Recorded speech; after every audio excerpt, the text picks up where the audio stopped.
एहसन इकबाल ने कहा कि रियासत पर हमला करके मुल्क को कमजोर किया जा रहा है। फव्वाद चौधरी का करारा जवाब, कहा इदारों के खिलाफ मुहिम चलाई न कोई इरादा रखते हैं। इमरान खान समझते हैं फौज की कमजोरी से मुल्क कमजोर होता है। एहसन इकबाल ने इल्जाम लगाया इमरान खान कानून की धज्जियां बखेर रहे हैं। अदालतों के दरवाजे तोड़े गए, कोई नोटिस नहीं लिया गया। फव्वाद चौधरी बोले,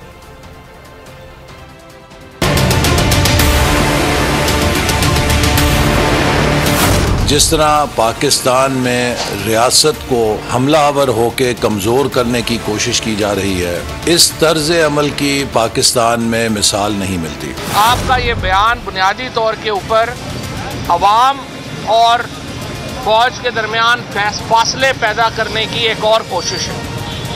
हम आर्मी चीफ का एहतराम करते हैं, कोई कैंपेन ना हमने की है ना हम करने का इरादा रखते हैं कि एक मुनज़्ज़म तरीके से इमरान न्याजी ने बलवा करवाया और बलवाइयों की आड़ में खुद को अदालत से बचाया या अदालत में पेशी से फरार हासिल किया। पाकिस्तान इस वक्त एक ऐसी नहज पे है जहां आप कोई लसानी फितना बर्दाश्त नहीं कर सकते।